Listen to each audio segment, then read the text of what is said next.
ഒതുക്കിയ ഈ ഭാവം ഉണ്ടല്ലോ, എനിക്കത് എന്നും ഇഷ്ടാ. തന്നെ വേളി കഴിക്കാൻ ഇഷ്ടാണെന്ന് ഒരിക്കൽ ഞാൻ ഇല്ലത്തോന്ന് പറഞ്ഞപ്പോ എന്നെ ആട്ടി ഇറക്കിയത് ഓർമ്മയുണ്ടോ? അന്ന് ഞാൻ മനസ്സിൽ നിരീച്ചതാ തന്നെ ഈ കിടക്കയിൽ എത്തിക്കുന്നു.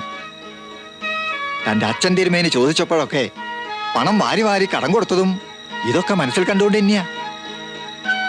ഐ, ഇത്രയൊക്കെ പറഞ്ഞിട്ടും എന്താന്നും വേണ്ടാത്തെ?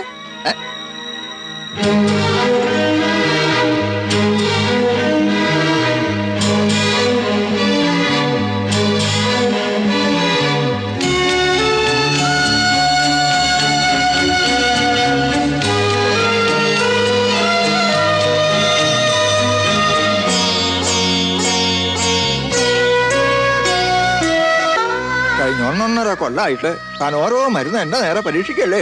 ഇത് അതുപോലല്ല, ഫലം ഉണ്ടാവുന്ന ഉറപ്പാ. പഞ്ചശ്വബലാന്നാ പറയണത്. ഓ നോക്കാം.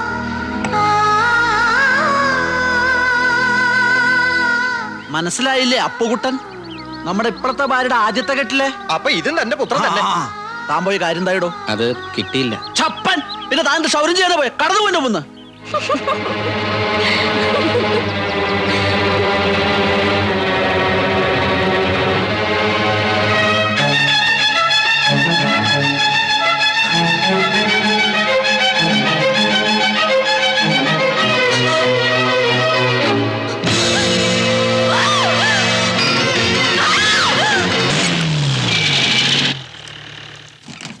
ഈറ് ജാമായിന്ന് തോന്നുന്നു.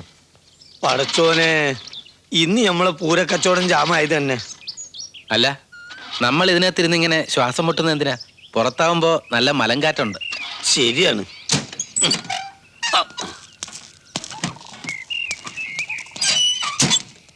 അല്ല, ഏതായാലും ചായയും വെള്ളം കിട്ടുന്നിടത്ത് പിന്നെ കീറി ജാമായത് നന്നായി. പോയി നോക്ക. സാറ് വരുന്നില്ലേ? വാസാറ് നമുക്കൊരു ചായ കുടിക്കാം. വല്യമ്മാമ ഇറങ്ങുന്നില്ലേ?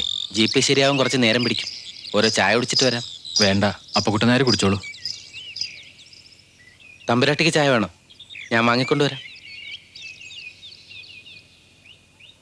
നല്ല തണുപ്പ്. ഇതൊന്നല്ല തണുപ്പ്. സാറ് ഇവിടെ നടാനെന്ന് തോന്നുന്നു. ഞാൻ ഇതുവരെ കണ്ടുപരിചയല്ലോ. എന്റെ പേര് ശിവൻകുട്ടി എന്നാ. ആ, ഞാനിവിടെ ചെറുവണ്ണൂർ അഗ്രികൾച്ചറൽ ഓഫീസറായിട്ട് ചാർജ് എടുക്കാൻ വന്നതാ. 3 ചായ. ആ,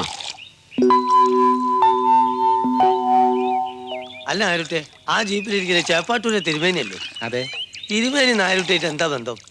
അത് പറഞ്ഞ ജീപ്പിൽ തിരുമേനിയുടെ കൂടെ ഇരിക്കണ മൂപ്പരുടെ അനന്തരവളുടെ മരിച്ചുപോയ ഭർത്താവിന്റെ ഇല്ലത്തെ കാര്യസ്ഥന്റെ വകയിലൊരു മോനാ ഞാൻ. പടച്ചമ്പുരാനെ, വകയിലൊരു മോനോ? അമ്മയുടെ 2ാം കെട്ടുകാരനെ പിന്നെ സ്വന്തം അച്ഛനെന്ന് പറയാൻ പറ്റുമോ? ചായ.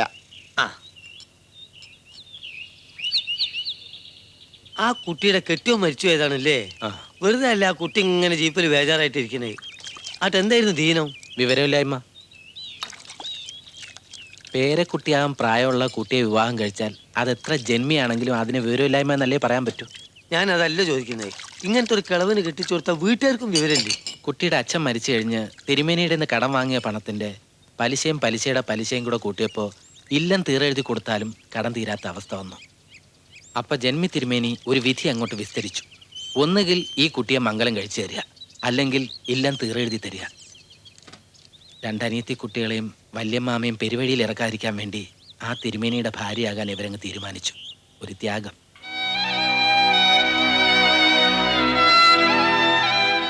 ഓ കഷ്ടം. ആട്ടെ, കിളവിന് ഈ ബന്ധത്തിൽ കുട്ടികളുണ്ടോ? 80 വയസ്സുകാരനായ കിഴവന് കുട്ടികളോ? ആഗ്രഹങ്ങൾ ഉണ്ടായിരുന്നു എന്നല്ലാതെ അങ്ങനെ കൊണ്ട് അതൊന്നും പറയാണ്ടിരിക്കുക ഭേദം. ചുരുക്കി പറഞ്ഞാൽ ഒന്നും നടന്നില്ല എന്നർത്ഥം. ഇല്ലത്തുനിന്ന് പോയതുപോലെ തന്നെ തിരിച്ചു പോന്നു. സാറ് ഇവിടെ ആദ്യമായിട്ടെന്നല്ലേ പറഞ്ഞത്? അതെ. Jeep ready. അപ്പോളേ നമ്മൾ ചായന്റെ ദിവസം നാരൂറ്റി എടുത്തല്ലേ? ഇത്രയും കഥ ഓസിന് കേട്ടത് പോലെ ഇനി ചായയുടെ കാശും കൂടെ കൊടുക്കണോ? ഞാൻ കൊടുത്തോളാം.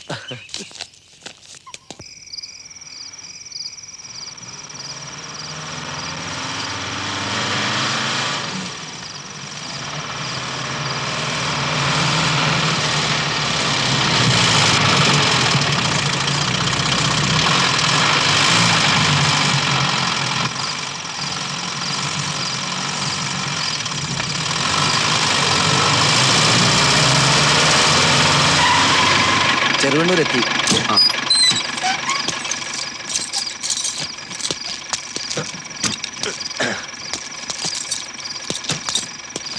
ആ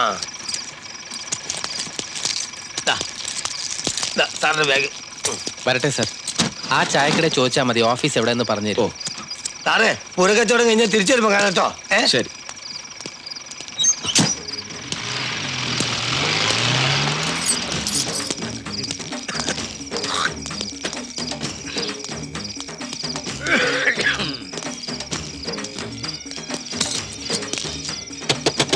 ഇവിടെ ആരുമില്ലേ? അല്ല നമ്മൾ എവിടെ നിന്നാണാവോ?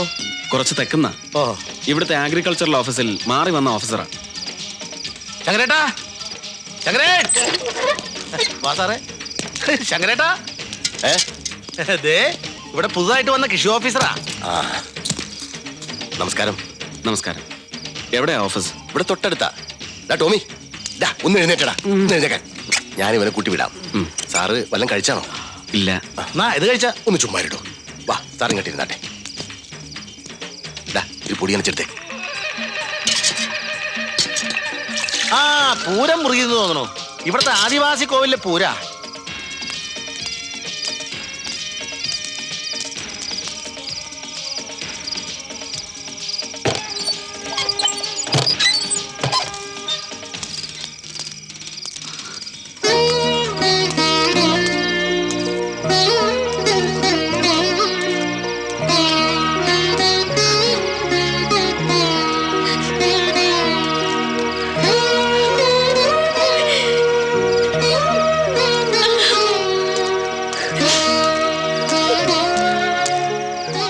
സ്വത്തിന് വേണ്ടി തിരുമേനിയുടെ തമ്പുരാട്ടിമാര് കൊടുത്ത കേസില് നാളെ കഴിഞ്ഞ് മധ്യസ്ഥതയ്ക്ക് വിളിച്ചിരിക്കുകയാണ് എല്ലാവരെയും വക്കീൽ ഓഫീസിൽ.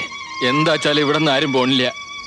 ഇനി അവരുടെ സ്വത്ത് അനുഭവിക്കാൻ ഉത്തരയ്ക്കും അവളുടെ ഇളയ 2 കുട്ടികൾക്കും തീരെ താല്പര്യമില്ല എന്ന് കൂട്ടിക്കോളൂ. എന്ത് വർത്തമാനോ വലിയമ്മ പറയണത്? കിട്ടാനുള്ള മുതല് കണക്ക് പറഞ്ഞു തന്നെ വാങ്ങണം. അല്ല എന്ത് തന്നാലാ ഇതിന് പകരാവുക? ഉത്തരാടത്തിന്റെ ജന്മമല്ലേ ആ കിഴവൻ തൊലച്ചത്. എന്താ കുട്ടി ഇത്?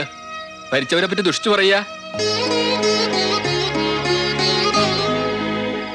അവളുടെ തലയിൽ ഈശ്വരൻ അങ്ങനെ ഒരു അനുഭവം വരച്ചിരിക്കണേ. അതിനിപ്പോ എന്താ ചെയ്യാ? അന്ന് ആ മംഗലം വേണ്ടെന്ന് എല്ലാരും എത്ര പറഞ്ഞതാ. ആ കുട്ടി സോമനസാ സമ്മതം മൂളി. അല്ലെന്നുണ്ടോ? ആ 90 കിഴവനെ കണ്ട് മോഹിച്ചു തന്നെയാ ഉത്തരാടത്തെ ഈ കല്യാണത്തിന് സമ്മതിച്ചതാണോ വല്യമ്മ കരുതിയിരിക്കണേ?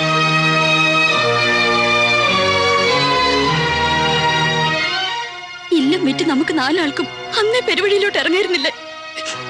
ഇതിലും ഭേദം അതായിരുന്നു. ഒട്ടും വായിച്ച് മാലയമള ഊരി ഉത്തരടുത്തി പടി കയറി വരുന്ന കണ്ടപ്പോ ഞങ്ങക്ക് ഇല്ലത്തെ കുട്ടികൾക്ക് എന്ത് സംഭവിച്ചാലും വല്യമാമയ്ക്ക് ആ പഴയ ചേപ്പാട്ടുകാരുടെ ദുരഭിമാനം കൈവിടാൻ പറ്റില്ല. അന്ന് ഇല്ലം വിറ്റ് കടം വീട്ടാൻ കൂട്ടാക്കഞ്ഞതും ഈ സ്വഭാവം കൊണ്ട് തന്നെയല്ലേ? ഗിരിജേ, കുട്ടി ഇങ്ങോട്ട് വരിക.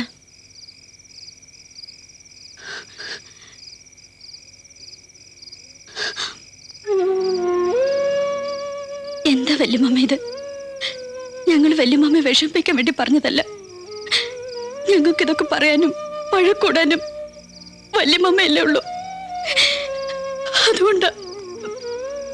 കുട്ടി പറഞ്ഞത് സത്യ. ദുരഭിമാനം.